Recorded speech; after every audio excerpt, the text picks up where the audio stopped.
의료영상 AI 선도혁신센터 발표고요. 원래 이제 이재성 교수님께서 참여하셔서 발표하셔야 되는데 오늘 부득이 오거나이징 하시는 국내학회와 겹쳐서 참석을 못하셨고요. 그래서 대리 발표를 제가 하게 되었습니다. 먼저 이런 좋은 기회를 통해서 이렇게 또 좋은 연구자들 분들과 교류할 수 있는 기회를 주신 AI 연구원께 감사드리겠습니다. 시작하겠습니다.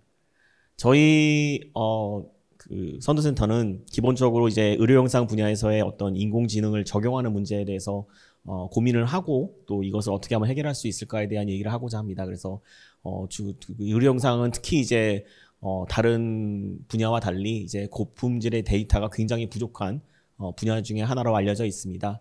기본적으로 물리적으로 이제 이러한 데이터를 얻는 것이 불가능할 때도 있고요. 그리고 또 게다가 또 굉장히 다양한 데이터를 얻기도 굉장히 어렵습니다. 어떤 질병들이 이렇게 다양하게 존재를 하지만 또 그것들을 충분하게 얻을 수 있는 방법이 별로 없기 때문에요.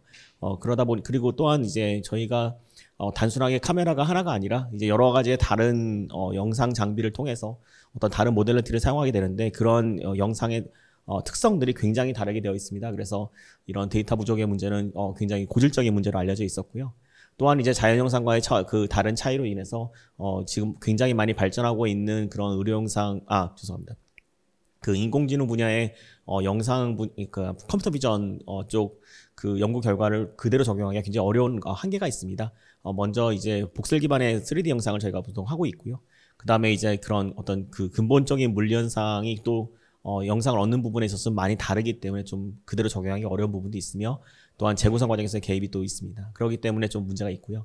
마지막으로 신뢰성 문제가 있습니다. 그러니까 저희가 그러니까 의료영상 같은 경우에는 아무래도 진단이나 이런 또 그런 좀 미션 크리티컬한 그런 어플리케이션에 많이 사용되기 때문에 어떤 해석 가능성의 부족이라든지 어떤 모델의 불확실성이라든지 그다음에 어떤 신뢰도 같은 것들이 부족할 경우에는 사용하기 어려운 한계가 있습니다. 그렇기 때문에 이런 신뢰성 문제를 다루는 것은 굉장히 중요한 문제라고 보고 있습니다. 그래서 이런 문제들을 통합적으로 한번 보고 그다음에 이것들을 다양한 의료영상 연구자들이 어떤 교류를 통해서 문제를 이제 공동 해결을 한번 해보자라는 목표로 이 센터를 이제 저희가 만들게 되었습니다. 그래서 저희는 지금 5명의 연구자로 지금 구성이 되어 있고요. 다양한 어떤 백그라운드를 가지신 교수님들이 이제 5명이 모였습니다. 그래서 수리과학부, 의과대학 해외학교실, 그리고 전기정보과학부, 그다음에 영상의학교실과 같은 좀 다양한 백그라운드 가지신 분들이 모여서 교류를 하고자 합니다. 그리고 저희가 이제 구체적으로 좀 목표를 이제 세웠는데요. 그래서 이제 먼저 어떤 데이터 부족의 문제에 대해서는 특히 이제 저희가 구체적으로 좀 들어가게 되면은 아무래도 저잡음, 그러니까 소위 얘기하는 이제 고품질의 영상이 굉장히 부족합니다.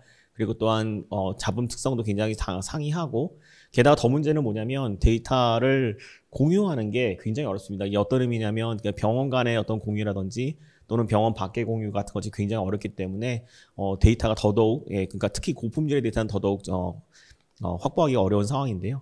그래서 저희는 이제 이것들을 이제 어떤 이번 연도에는 적어도 물리적 특성을 고려한 AI 기술을 한번 개발해 보자.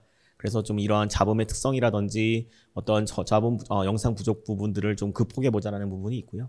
또 하나는 이제 저품질 적은 수의 데이터로 자본 제거 및 움직임 보정을 한번 해보자라는 그런 기본적인 출발로 가지고 있습니다. 이걸 통해서 좀 더 고품질의 영상을 저품질에서 만들어 보자라고 하는 좀 계획을 갖고 있고요. 이게 첫 번째입니다.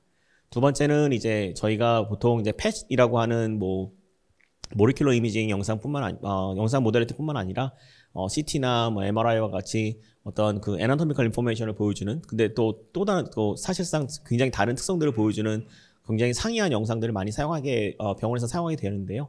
이런 것들을 이제 결합해서 사용하는 부분들을 조금 고민해 보려고 합니다. 이것을 통해서 어떤 영상 품질 자체를 또 개선할 수도 있고요. 또한 진단에 관련된 어떤 보조적인 인포메이션을 얻어내는 것도 조금 더 향상시킬 수 있는 방법이 될 수 있을 것 같습니다. 특히 이제 이러한 영상들이 또 해상도도 다 다르고요.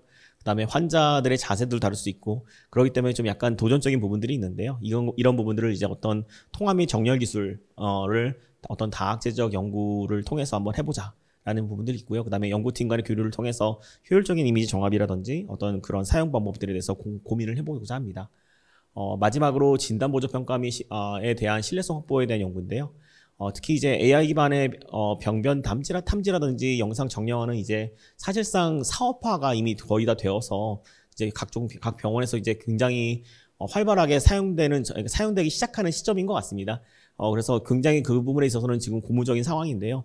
하지만 여전히 그 진단 결과의 신뢰성에 대한 의문은 여전히 가지고 있거든요. 그렇기 때문에 또 적극적으로 100% 이제 그 최전선에 배치해서 사용하기 좀 어렵기 때문에 오히려 이제 후반에서 이제 뭐 퀄리티를 뭐 컨트롤 퀄리티 그 어세스먼트를 한다든지 뭐 이런 정도로 지금 사용되고 있는 상황입니다. 그래서 어떠한 철저한 진단 알고리즘 성능 평가라든지 또 알고리즘의 성능 가능성을 좀 탐구한다든지 그래서 이것들이 과연 임상 적용이 과연 가능할 것인가에 대한 연구들을 통해서 이런 부분들을 좀 신뢰적 문제를 좀 더 향상시키고자 하고 있습니다. 이런 세 가지의 구체적인 부분들을 올해 조금 하나씩 탐구해 볼 생각입니다. 이상으로 발표를 마치겠고요. 예, 감사합니다.